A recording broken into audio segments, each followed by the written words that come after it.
All right, welcome back to the channel. So in this video, we're going to talk about Gervonta Davis and plans that he has reportedly to fight Keith Thurman at 147 or 154.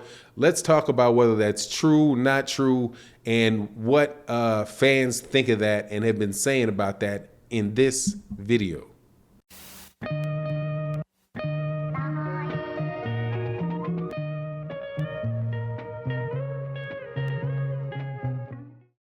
All right, welcome back to the channel. So before I get into this video, please make sure to subscribe to the channel if you're not already subscribed. Also hit the like button, hit the share button. It really does go a long way towards growing the channel and it would be greatly appreciated.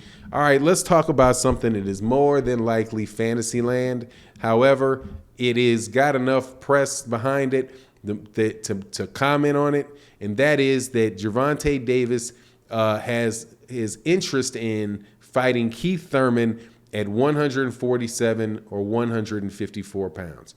Now, if this is true, this is something that I would say that Gervonta Davis shows a lot of bravery trying to do. But at the same time, it's something unnecessary and probably, in my opinion, distracts from what his legacy should be. So we'll talk about it as if it is true, even though I'm telling you, I think that this is a little bit of a stretch for even Gervonta Tank Davis. And I'll tell you why. Now, first of all, why I believe that it's most likely not true. I believe it's most not likely not true because of, one, the difficulties that Gervonta Tank Davis had with Mario Barrios, who is smaller than Keith Thurman, less skilled than Keith Thurman. And if Gervonta Davis was not able to land some heavy shots and get Mario Barrios out of there, Mario Barrios could have won that fight. If Mario Barrios had the defensive ability to stay away, to keep Gervonta Davis at the end of his punches, then Gervonta Davis would have had a much more difficult time pulling out that fight because he could have lost it on the cards. And the taller the opponent is, the longer the opponent is, with better defense, is going to be able to keep the shorter fighter on the outside, with a jab, straight right hand, and be able to win that fight on points. So I don't think that Gervonta Davis would make the mistake, or Floyd Mayweather Jr. would make the mistake of putting Gervonta Davis in there with Keith Thurman, who has the skills to do exactly that, plus has, if his hand is right, has the ability to knock out guys at 147 pounds, and is a proven dude that to have power, provided his hand's not hurt. I don't think they want to put Gervonta Davis in that type of situation. So just off of the cuff, I have a hard time with it on that.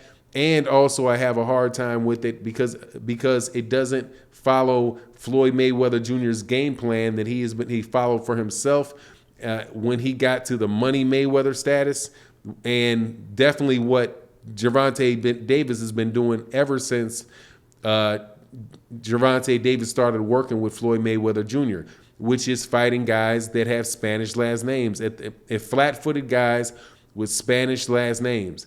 That has been and I walked down the resume for Gervonta Davis, and that's been the case since at least 2016. So I'm not sure with them continuing to grow his name and all that, why they would go and do anything else and fight a Keith Thurman. That just doesn't make any sense to me, especially with all of that risk. Now, assuming, however, that it is true, right?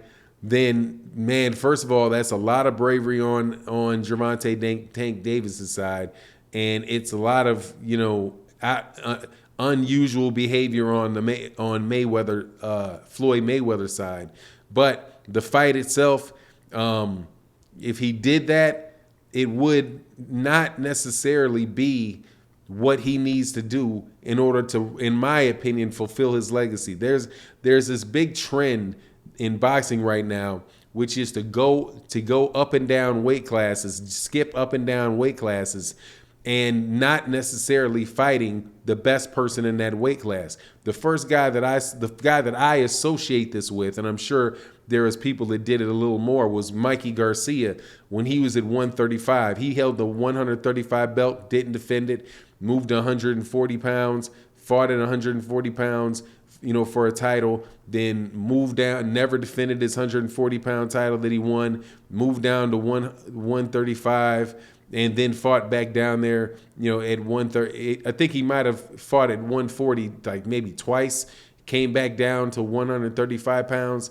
So just no, you know what I'm saying? Because you're never going to be fighting. In that scenario, you're not fighting the best fighter. So he did that. Now Canelo Alvarez is doing that, where he has a belt at 160, and he has a belt. Well, he says he's never going to fight again at 160. However, the WBA, I do believe, still has him as the title holder for 160. But then he moved all the way up to 175, still holding the 160 belt. Then he goes to 175, comes back down to 168, still doesn't defend the 160 belt. And on top of it, never fighting the best guys in the weight class. So it's like you move up and down weight classes. It almost looks like what they're doing is they're trying to get they're becoming this 4-division champion.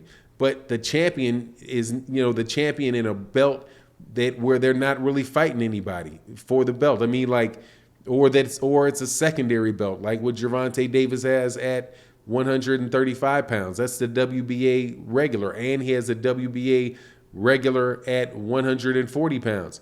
So really, the only major championship Gervonta has is I do believe the WBA super at 130 pounds, and he's not defending the belt there. So it's like, why, if you're not going to defend the belt and you're not in that weight class, why are you saying you're in that weight class at all?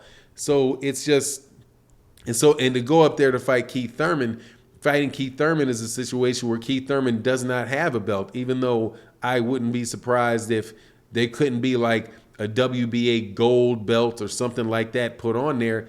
But, just all in all, for me, it doesn't make sense for Gervonta Tank Davis to do it, pretty much on any level. It doesn't make sense. It doesn't make sense for him to do as far as like his championship pedigree, because Keith Thurman does not have a championship belt at 147 pounds. And on top of it, Keith Thurman is a very, very big and very, very dangerous when it compares to Gervonta Davis, who might be 5'5", 5'4.5", 5'5", in height tops.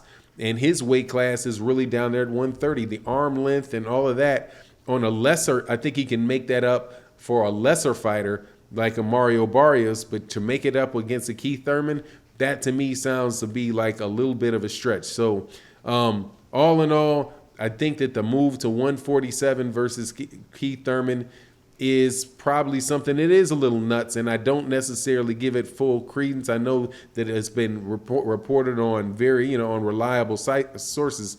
So, but it's just something that I think may have been just a little bit of talk. Anyway, that's my take. That's the take as far as I'm concerned. You let me know what you think in the comment section. And with that, I'm out. Peace.